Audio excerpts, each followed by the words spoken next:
So do your homework so you don't get behind. Unless you feel 100% confident with the material, and then you don't have to do your homework, which is why it's optional.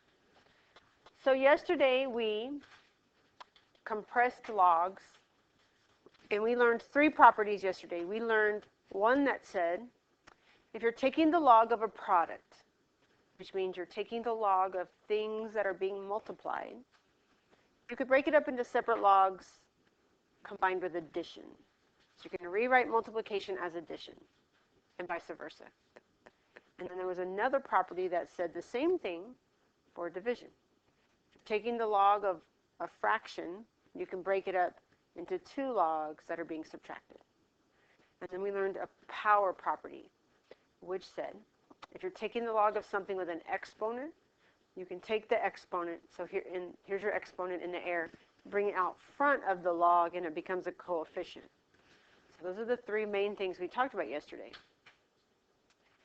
And what we're doing today is working with those, but backwards. So we will be taking one log, like this one, for example, using those properties to break this up into multiple logs. And that's why it's called expanding. The main idea for the day is you have to keep breaking stuff apart until this happens. There's only one variable or constant that follows each log, and there are no exponents or radicals anywhere. So that's the goal for all of our problems, especially on the homework. These things right here, they're not, the stuff to look for, we'll look for them in this order. They're not really steps so much as they're just things to remember. So they're also typoed. So it's 1, 2, and 3.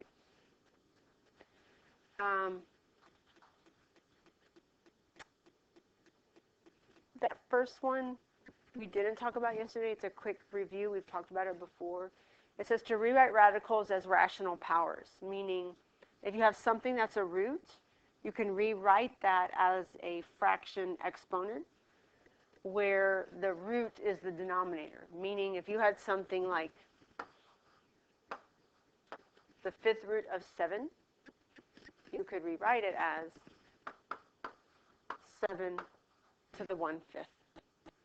And that's something, and then once you have that root written as a power, you can do the power property and bring it out front as a coefficient. And I'll show you all that. And these words on 2 and 3, these are kind of, do it in these orders. I guess these are steps, really. This is basically saying use that addition or subtraction property from yesterday. And this one is saying do the power property. So this is product and quotient property. This is power property. I'm going to talk about all that again. We are doing your notes a little bit out of order. We're doing this one first. I don't know, is this on the front or back? Is everything on the front? Is there a back? Sure is always a back. You're starting here, find this one.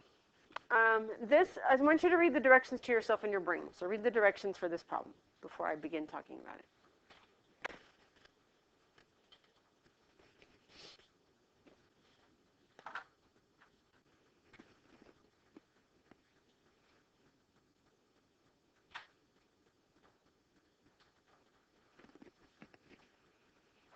Which property is this asking us to use?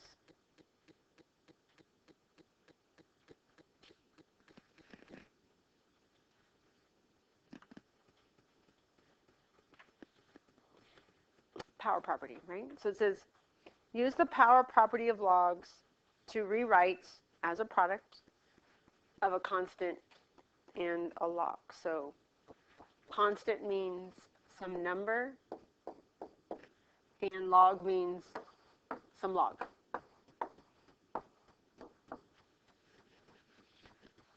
Power property says you take your exponent and you write it out front as a coefficient. I don't have an exponent anywhere.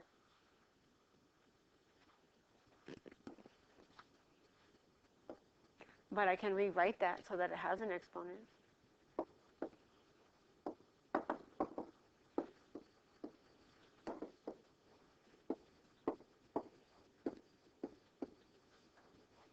We're going to rewrite the radical as a power.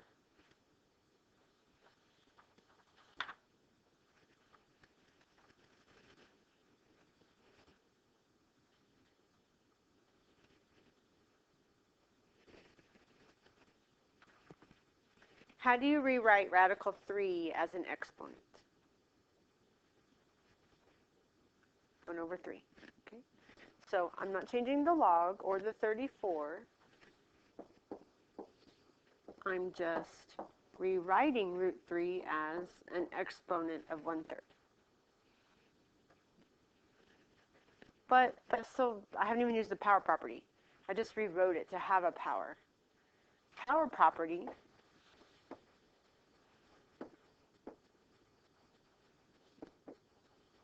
says to take this power and bring it out front as a coefficient. And that is from yesterday.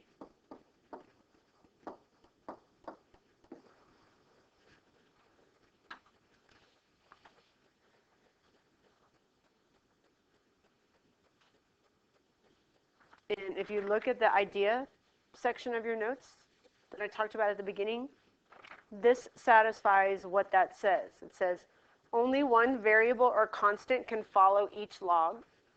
So the log has only one thing after it. It's just got a 34. There's nothing else attached to it. And then with no exponents or radicals. It did have an exponent, but now it doesn't. It has a coefficient. So this satisfies what we're going for. Haven't actually expanded anything. We're just practicing this skill. Does anybody need the slide up anymore? All right, practice. So that skill done. Let's do this one next. Log base 7 of 121. Read the directions to yourself.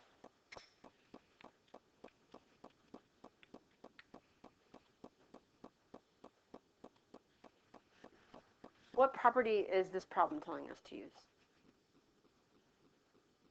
It says power still, okay? The problem is I don't see a power anywhere. I also don't see a radical that I could rewrite as a power. What? We can rewrite it as something squared. What number squared would give us 121? 11. So if we rewrote 121 as 11 squared, we would suddenly have a power, and then we could do power property.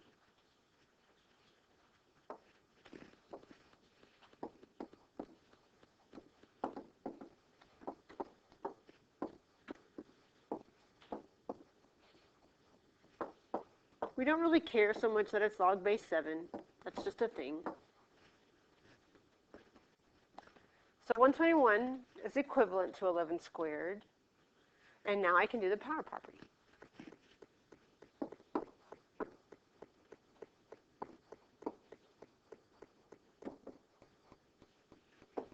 Take that power, bring it out front as a coefficient.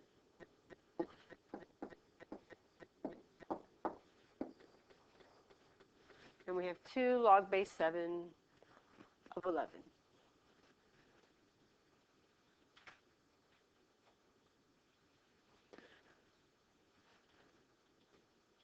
Questions? All right, let's look at this one. Not that one. This one.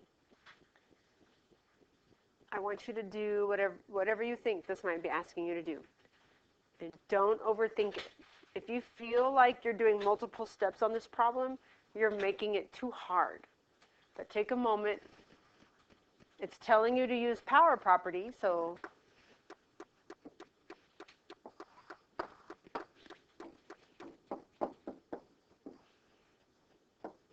Parker, I said this was what percent right? It's 98% right. The way this is written looks like this.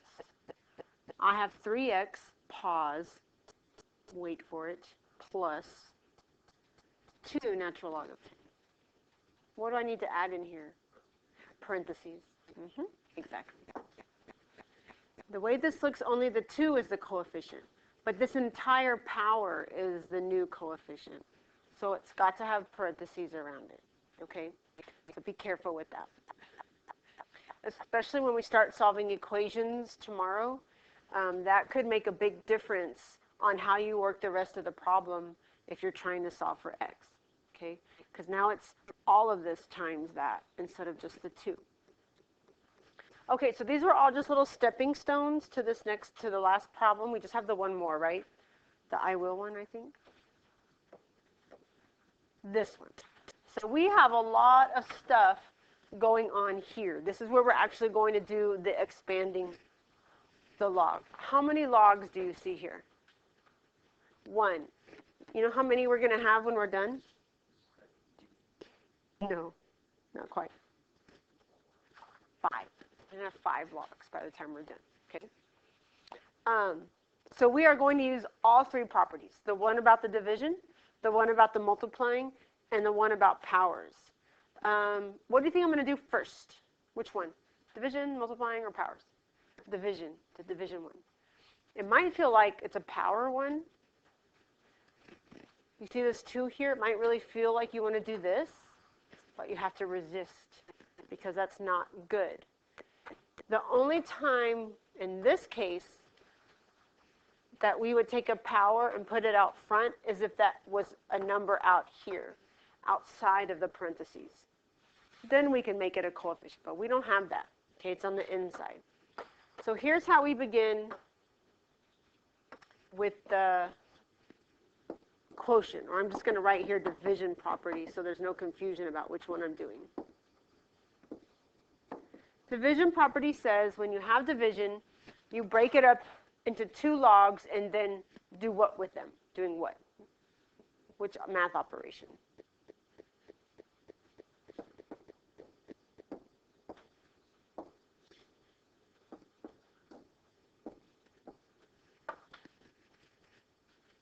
Will they be added or subtracted? Subtracted, right? So division becomes subtraction.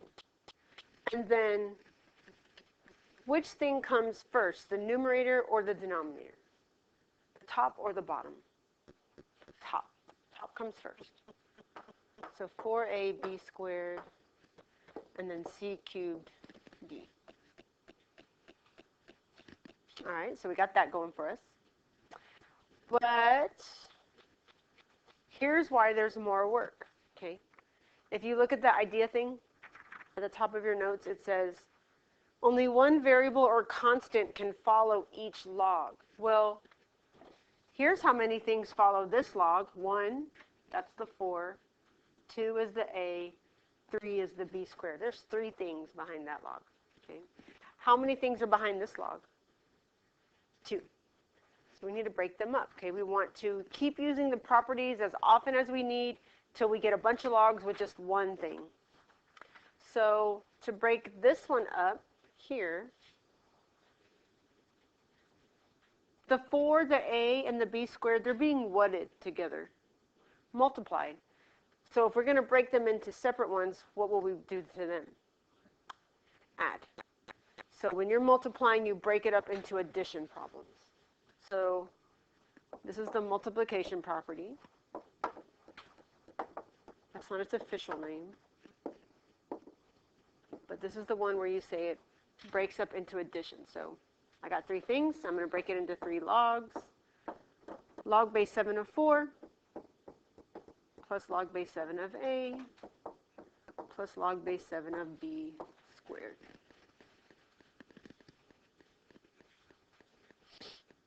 And then I want you to break up the second log. And don't worry about the minus sign that's there. I'm going to talk about that in a moment. All I want you to do right now is to break up this log using that same property.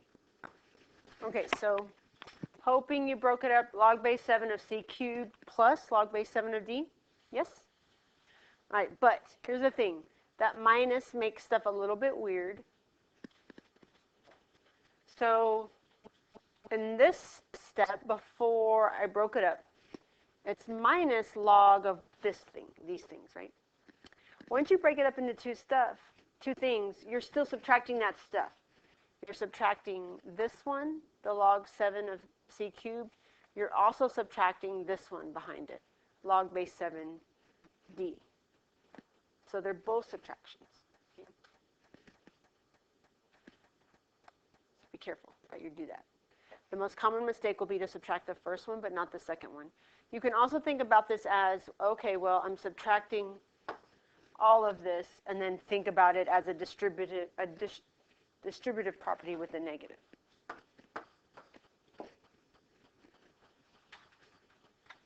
Thank you. And then there's just one last thing we need to take care of. Guess what? The what's that are floating in the air. They're not exponents. Yes, this is the last thing. So you are not completely finished until you also make sure there's no powers anywhere.